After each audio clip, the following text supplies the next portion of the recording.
Morning.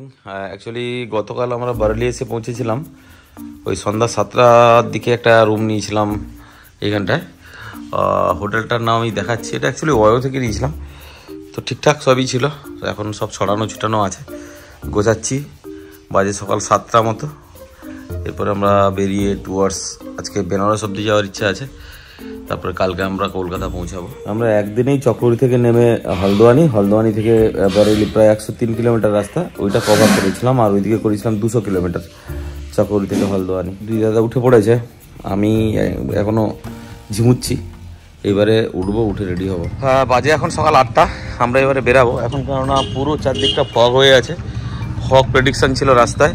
আমরা এখানে ওই ডিএস প্লাজাতে একটা এখানে ওয়োর রুম আছে, রুমের কন্ডিশন ভালো, সার্ভিস একদম জঘন্য। তো আমরা বারেলি পৌঁছে গেছিলাম কালকে সন্ধ্যাবেলায়, যেহেতু রাস্তার কাছাকাছি পেয়েছিলাম, ওখানে থেকে গেছিলাম। এই হচ্ছে গাড়ির বদন পুরো চেঞ্জ হয়ে গেছে, পুরো ডাস্টি হয়ে গেছে। তো বাড়ি থেকে যাওয়ার হবে। আজকে আমরা টার্গেট রেখেছি বারাণসী যাব। তো বারাণসীতে স্টে করবো। সব গাড়ি প্যাক করছে দাদা, আবার বেরাই আমরা। হ্যাঁ, তো বারাণসী থেকে কালকে আবার হয়তো আমরা আগের দিকে এগাবো, মানে বাড়ি পৌঁছাবো। কালকে আমরা বাজে কটা এখন 8টা 3, মানে 8টাই ধরো। আমরা এখন বেনারসের উদ্দেশ্যে যাত্রা শুরু করলাম। এখানে বারেলিতে স্যাটেলাইট বাস স্ট্যান্ডের কাছে একটা হোটেলে ছিলাম। হ্যাঁ, বলেছি আমি ওটা। এখন আমরা যাব। একটু ফক মতো লাগছে, মানে সূর্যের আলো দেখতে পাইনি। দেখা যাক আমরা কিভাবে পৌঁছাতে পারি। এনএইচ ধরার আগে এই রোডটা হচ্ছে বারেলি বিলাসপুর রোড আর কি। হ্যাঁ, কিন্তু এনএইচের দিকে যত যাচ্ছি আমার মনে হচ্ছে পুরো ফগে ভর্তি আছে। এটা ফগ ছিল, ফগের প্রেডিকশন ছিল আগে থেকেই, এখন তাই বুঝতে পারছি। হ্যাঁ, আমরা এনএইচের ওই ক্রসিংটাতে চলে এসেছি। এখান থেকে আমরা ডান দিকে রোডে যাব, যেটা লখনৌ নিয়ে যাবে আমাদেরকে। ডান দিকে ট্রাফিক, এখানে কেউ কিছু মানছে না। ডান দিকে যে বাঁ দিকে যে পারছে ঢুকে যাচ্ছে। হ্যাঁ, আমরা মেন রাস্তাটা ধরে নিলাম। এটা NH 30 বোধহয় নাকি এরকম, কিন্তু ফগ রয়েছে। এটা ভিজিবিলিটি অনেকটা আছে, কোনো অসুবিধা নেই। সেদিনে আরও বেশি ছিল। এখন দেখা যাক আগের দিকে বাড়লে আরও কি দেখায়। এখন যারা রোড ট্রিপে এইদিকে কেউ আসবেন বা আসার চেষ্টা করবেন, কিন্তু ফগ কিন্তু থাকবে, ধরে নিয়েই আসতে হবে। রোডটা দিয়ে যাচ্ছি, এটা হচ্ছে বারেলি মোরাদাবাদ এক্সপ্রেস ওয়ে। হ্যাঁ, তো দিনের প্রথম টোল এসে গেছে আমাদের কাছে। যদি একটা জিনিস ফলো করো, এখানকার ফগ বোধহয় একটু ভারী টাইপের, জানো তো। কাঁচের উপরে দেখো বিন্দু বিন্দু বিন্দু বিন্দু কিছুক্ষণ মধ্যেই হয়ে যাচ্ছে। ভারী গোপ্রতেও পড়তে পারি, তাই না? তো জায়গা বাইপাস করা আছে। আমরা এখন যে জায়গাটা দিয়ে যাচ্ছি এটা হচ্ছে ফরিদপুর বাইপাস রোড।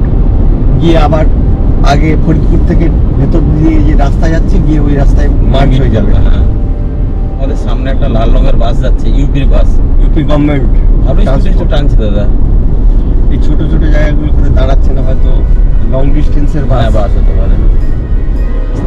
যেই গাড়ি চালাক না কেন, একটু যদি ঠিকঠাক চোখ কান খোলা রেখে চালায় না, মোটামুটি গড়ে 100 করে স্পিড মেনটেন করতে পারবে। গিয়ার চেঞ্জের কোনো দরকার নেই। একটু ট্রাক আছে, কেমন রাস্তা বানানো দেখো ইউপিতে।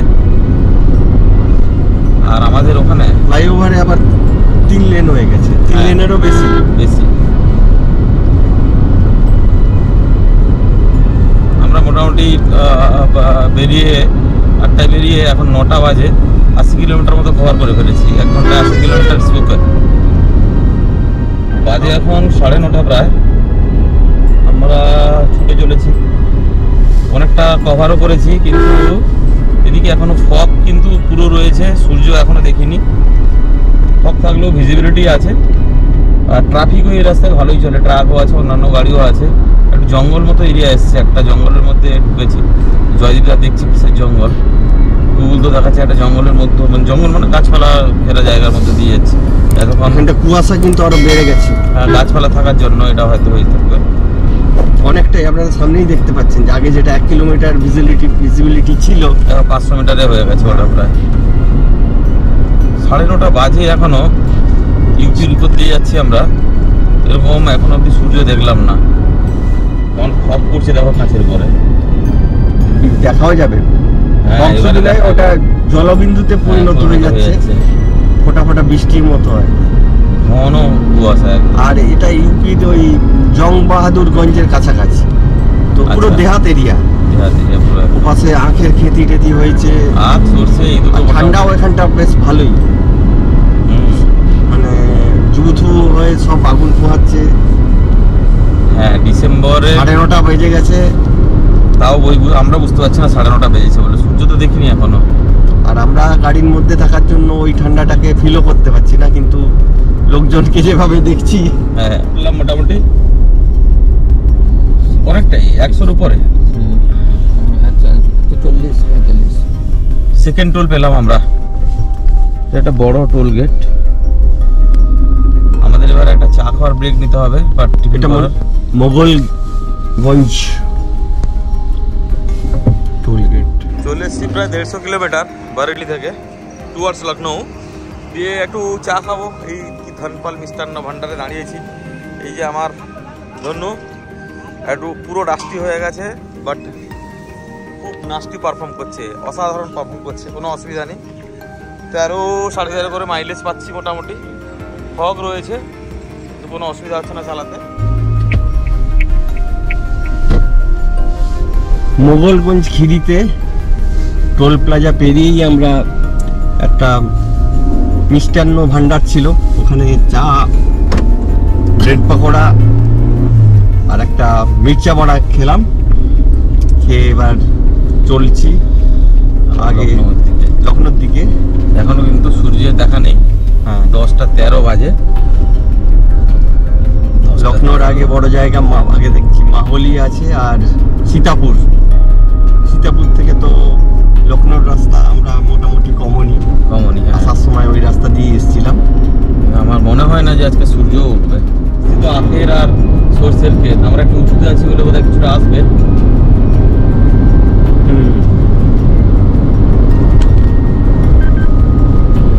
ফগ আমাদের সঙ্গ ছাড়েনি, মনে হচ্ছে না যে লখনৌ অব্দি বোধহয় এরকম ফগের মধ্যে যেতে হবে বলে মনে হচ্ছে। লখনৌ আর এখান থেকে 110-12 কিলোমিটার হবে। এটা একটা রোডের কাজ হচ্ছে, ওয়ার্ক সীতাপুরে 10 কিলোমিটার আগে, সেই জন্য এখানে ওভারব্রিজ দিয়ে এখনো খোলেনি ওভারব্রিজটা। সামনে একটা রেলওয়ে ক্রসিংও আছে, তো ওটাকে উপর দিয়ে ফ্লাইওভারটা তৈরি হচ্ছে, সেই জন্য একই লেনে গাড়ি রয়েছে।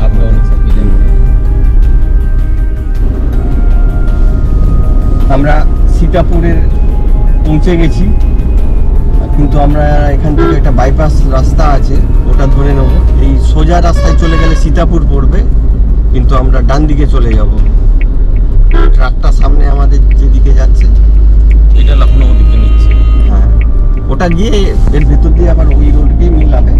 কিন্তু এই বাইপাস রোড সুবিধা যে শহরের ট্রাফিককে আমাদেরকে ফেস করতে হবে না।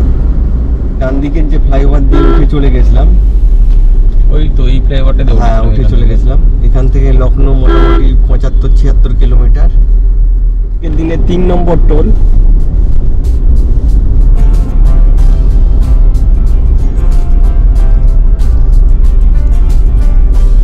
আমরা যখন লখনৌ থেকে সীতাপুরের দিকে এসেছিলাম, তখন কিন্তু ঘন কুয়াশা ছিল, এই জায়গাগুলো আমরা ঠিক বুঝতেও পারিনি। যখন আমরা যাচ্ছিলাম না সীতাপুরের দিকে, তখন কিন্তু পুরো ফগে ভর্তি ছিলাম, বুঝতে পারছিলাম না আমরা, কিন্তু রাস্তা দিয়ে কোয়ালিটি ভালো ছিল, আমরা বলেছিলাম যে বিরাট ভালো রাস্তা। এখন মোটামুটি ওরকম কুয়াশা নেই, দেখো রাস্তা কি সুন্দর।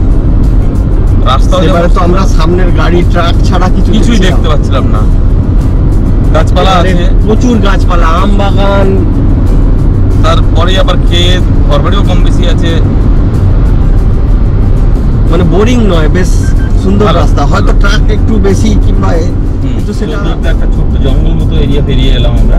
পিছন দিকটা ছিল, আমাদের ক্যামেরা অন করতে করতে বাম দিকেও রয়েছে। তো হ্যাঁ, বাম দিকেও রয়েছে এখন কিছুটা। তো আপনারা যারা এই রাস্তায় ড্রাইভ করবেন, এটা কিন্তু সবসময় লক্ষ্য রাখবেন, এখানে কিন্তু ট্রাফিক রুল কেউ মানে না। যেখানে বিশেষ করে ট্রাক্টর তো যেখান সেখান দিয়ে তাদের ডিভাইডারও লাগে না, কোনো কিছু সামনে দিয়ে। তো দূর থেকে লক্ষ্য রাখতে হবে।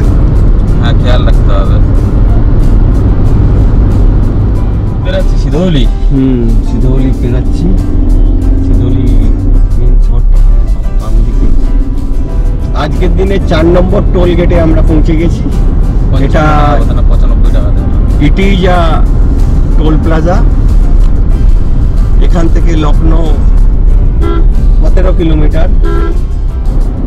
সীতাপুর লখনৌ হাইওয়ে ধরে প্রায় লখনৌর উপকণ্ঠে পৌঁছে গেছি।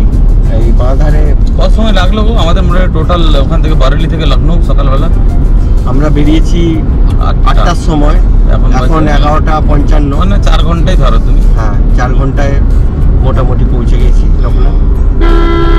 ঠিকই আছে। আর এই বাম দিকে আছে যেটা লখনৌ থেকে লখিমপুর খিরি লাইন আর কি, ট্রেন লাইন। ওই রাস্তা থেকে আমরা বাম দিকে একটা ছোট্ট রাস্তা যেটা ঢুকে যাচ্ছে ওটা ধরেছি। এটা রেল লাইনটাকে আগে গিয়ে আবার একটা বড় হয়ে যাবে বললো। হ্যাঁ, গিয়ে ওখানে হাইওয়েতে মিট করে দেবে। 350 মিটারে আমাদেরকে রাইট টার্ন নিতে হবে। এখানে রাস্তাটা খুবই কনফিউজিং আছে, তো সেই জন্য এইটা জানি, আমি জানি, আমি ছেড়ে জানবো না কি করে। তো এটা আপনাদেরকে এখানে কি পাইবে না, একটু দেখে নিতে হবে। পাইবে না। লখনৌ আউটার রিং রোড, তুলসী আউটার রিং রোড পেয়ে গেছি লখনৌয়ে, যেটা আমাদেরকে সোজা পূর্বাঞ্চল এক্সপ্রেসওয়েতে নিয়ে যাবে। কিন্তু তার আগে গাড়ির পেট্রোল ঢোকাতে হবে। খাবার তো খুঁজে খুঁজে এলাম, তেমন কিছু কোথাও দেখতে পাওয়া যায়নি। এটাও তো এক্সপ্রেসওয়ের মতনই দেখছি। হ্যাঁ, রাস্তাটা দেখো, যদিও চালু হয়নি তার আগেই অবস্থা দুর্দান্ত বানিয়েছে। এখান থেকে আমরা বাঁ দিকে নেব। বাম দিকে নিলে কি পূর্বাঞ্চল পেয়ে যাবো নাকি? হ্যাঁ, সেরকমই তো হওয়ার কথা। দেখা যাক কি এখন। পূর্বাঞ্চল এক্সপ্রেস ওয়ে চলে এসেছি। হ্যাঁ, ব্রিজটা পেরিয়ে ওখান থেকে টার্নিং আছে মনে হচ্ছে। ওই হয়ে যেতে হবে গোল করে। হ্যাঁ, এটা আমরা এখন পূর্বাঞ্চল এক্সপ্রেস ওয়েতে উঠবো। তারপরে বেনারস সেখান থেকে দেখাচ্ছে 295 কিলোমিটার। এখন বাজে বেলা 1:17। গুগল বলছে 5:30টায় পৌঁছাবো, কিন্তু আমাদের তো বেশি সময় লাগবে একটু। এখানে বোধহয় টোল এলো না, যখন তাহলে বেরাবো তখন কাটবে, তাই তো? না, এন্ট্রি তো হবে কোথাও আগে, নইলে বলবে বেওয়ারিশ গাড়ি ফাইন দাও। টোল গেট আসছে 1 কিলোমিটার দূরে।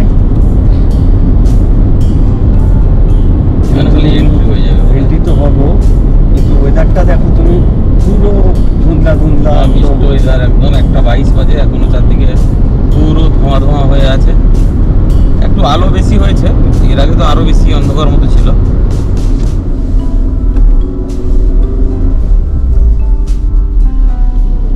মাত্র 13 কিলোমিটার এসেছি পূর্বাঞ্চল হাইওয়ে দিয়ে।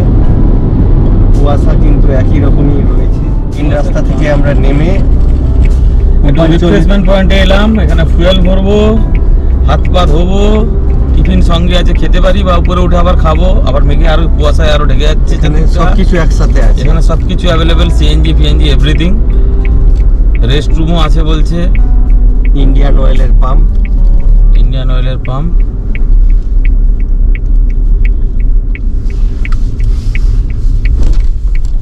এখন বাজে প্রায় 1:45। আমরা পূর্বাঞ্চল এক্সপ্রেস ওর উপর এক জায়গায় দাঁড়িয়েছি, খাবার সঙ্গে এনেছিলাম। চারদিকে ফগ হয়ে আছে, তো খেয়ে আবার এখান থেকে আমরা যাব বেনারস। আচ্ছা, এই পূর্বাঞ্চল এক্সপ্রেসওয়ে, তার সঙ্গে আমাদের এই lunch, energy drink, momo, litti চোখা। এই যে দুজন মানে ইয়াং বুড়ো আর কি, বুড়ো বললে রেগে যায় বললে বললাম। আর এই আমার মানে কাদা মাদা হয়ে যাওয়া গাড়ি, পুরো কাদা হয়ে আমরা উত্তরাখণ্ড থেকে ফিরেছি। আমার বদন দেখাবার মতো নেই, তাও দেখাবো। লাঞ্চ কাম ব্রেকফাস্ট আজকে দুর্দান্ত ছিল। কি কি আইটেম ছিল বলো? আমরা দেখিয়ে দিয়েছি তো। হ্যাঁ, দেখিয়ে দিয়েছি। হ্যাঁ, তো ওটা নিয়ে আর বলবো না। আমাদের হয়ে গেল। এখন 2টো বাজে। এই ফগ রাস্তা, জানি না আগে কতটা কি পাবো। আমরা কিন্তু 100 কিলোমিটার আর এই রোডে থাকবো। তারপরে সুলতানপুর দিয়ে আমরা এক্সিট দিয়ে নেমে যাব, দিয়ে ওই রাস্তা ধরে বেনারস যাব। রোডে প্রায় 103 কিলোমিটার চলে এলাম, আর 122 কিলোমিটারে আমরা রোড ছেড়ে দেবো। আচ্ছা, দেখে না আমাদের এখান থেকে এই যে আমরা এবারে পূর্বাঞ্চল এক্সপ্রেসওয়েকে ছেড়ে দেবো। ছেড়ে তারপরে আমরা রাউন্ড হয়ে ঘুরে নিচে নেমে আমরা বেনারসের দিকে রাস্তাটা নেব। যে বাম দিকে এক্সপ্রেস হাইওয়ে ছেড়ে এবার আমরা এটা সুলতানপুর যাওয়ার রাস্তা ধরলাম। এটা সোজা বেনারস নিয়ে যাবে বলছে 171 বা 170 কিলোমিটার এরকম মোটামুটি। আমরা আবার একটা বাম দিকে পেলাম, যেটা দেখ সবাই বলছে এটা দিয়ে বেনারস যায়, আমরা ওইদিকে ঢুকিয়ে দিয়েছি। কিন্তু রাস্তাটা এসেই মনে হচ্ছে সরু রাস্তা একদম, বুঝলে? দেখা যাক 6 কিলোমিটার এভাবে যেতে বলেছে, তারপরে বোধহয় কোনো এনএইচ কানেক্টিং হলেও হতে পারে। গ্রামের মধ্যে দিয়ে রাস্তা, চারদিকে গ্রিনারি, মানে প্রচুর গ্রিনারি একদম, আর সরষের ক্ষেত। কিন্তু রাস্তাটা কিন্তু প্রচন্ড চালু রাস্তা। ধোমা বলে একটা জায়গা আছে, ওখান থেকে আবার আমাদেরকে বাম দিকে নিতে বললো। দেখি কখন এনএইচ পাই আমরা, না এই ধরনের রোডে বেনারস অব্দি যেতে হবে। এক্সপ্রেসওয়ে ছাড়ার পর এই প্রথম 4 লেন রাস্তা পেলাম আমরা। না, এটা আবার এনএইচ একটা উঠলাম আমরা, হ্যাঁ, মাঝখানে কানেক্টিং হয়ে। এটা দেখাচ্ছে 731। এই রাস্তাটা কিন্তু যথেষ্ট ভালোই রাস্তা। তো এনএইচ ডিফাইন্ড এনএইচ, আমরা বোধহয় আগে এইসব দিয়ে গেছিলাম, তখন পূর্বাঞ্চল হয়নি। আচ্ছা, হ্যাঁ, তো প্রচুর এনএইচ দেখাতো অপশান দিলে তখনও, এখনো তাই। রাস্তা ওয়েল মেনটেন্ড রাস্তা। আমরা সেই সকাল থেকে ছুটে চলেছি। কটায় বেরিয়েছিলাম? 8:15। 8:15 থেকে ছুটছি, মাঝখানে লাঞ্চ ব্রেক ব্রেক ইত্যাদি সেরে এখন বাজে 4টা। দেখাচ্ছে বারাণসী 6টাতে পৌঁছাবো, 6:20। হয়তো আরেকটু সময় বেশি নেবে, আমাদের আর একবার হয়তো ব্রেক লাগবে। কিন্তু মোটামুটি সেরে এনেছি। যা টার্গেট ছিল 580 কিলোমিটার, আর বাকি আছে 137। আজকের দিনের 5 নম্বর টোল। বারাণসী 120 কিলোমিটার বেঁচে আছে, বোধহয় আরো একটা বা দুটো টোল দিতে লাগবে, তারপরে আজকে টোলের গল্প শেষ হবে। এই আমরা জৌনপুর বাইপাস করে চলে যাচ্ছি, আর 52 কিলোমিটার আছে। আর টাইম হয়েছে 5:25। তো বারাণসী আমাদের কতখানি লাগবে? ওই 1 ঘন্টার মধ্যে পৌঁছাবো আশা করা যায়। আমরা যে এনএইচ ধরে আসছিলাম, বেনারস ঢোকার ঠিক 15-16 কিলোমিটার আগে একটা হোটেল পেলাম, এসজে বলে, নতুন হয়েছে একদম এনএইচের উপরে। ওদের পার্কিংয়ের ব্যবস্থা খুব সুন্দর আছে, 4 হুইলার পার্কিংয়ের। তো এত বড় একটা হাউস রুম দিয়েছে, খুব সাজানো গোছানো, 3 জন আরামসে শোবো। তো এটা ওরা 2000 বলেছিল, ডকুমেন্টসির জন্য এক্সট্রা বেডও ওর মধ্যে দেবে। আচ্ছা, এক্সট্রা এখানে দেয়া আছে। আর গিজার টিজার নতুন, হ্যাঁ, এই বাথরুম নতুন প্রপার্টি। তো আমরা বলে কয়ে 1500 টাকা নিয়েছে। দারুণ, সব পরিষ্কার পরিচ্ছন্ন একদম। এখানে এর মধ্যে এনএইচের উপরে, এনএইচটা বাইরে থেকে দেখা যায়, কিন্তু একটা আমরা সার্ভিস লেনে চলে আসতে হবে। ওই দিকেরটা এনএইচ, আর নিচে পার্কিং আছে ওদের। আমরা সার্ভিস লেনে ঢুকে আসতে হবে কিছুটা। দারুণ জায়গা, ভালো জায়গা, আমরা আর্লি মর্নিং বেরাতে পারবো। এটা রেকমেন্ডেড হোটেল। তো আজকের আমাদের এই ফেরার পালা, বাড়ি ফেরার যে পালার এই যদি পর্বটা আপনাদের ভালো লাগে থাকে, তাহলে আমাদের এই চ্যানেল আননেভিগেটেড ডুয়োকে লাইক করুন, শেয়ার করুন, সাবস্ক্রাইব করুন, কোনো কমেন্ট থাকলে অবশ্যই জানাবেন। আমরা কালকের ভিডিওতে বেনারস থেকে কলকাতা কিভাবে পৌঁছাচ্ছি সেই যাত্রাপথটা দেখাবো।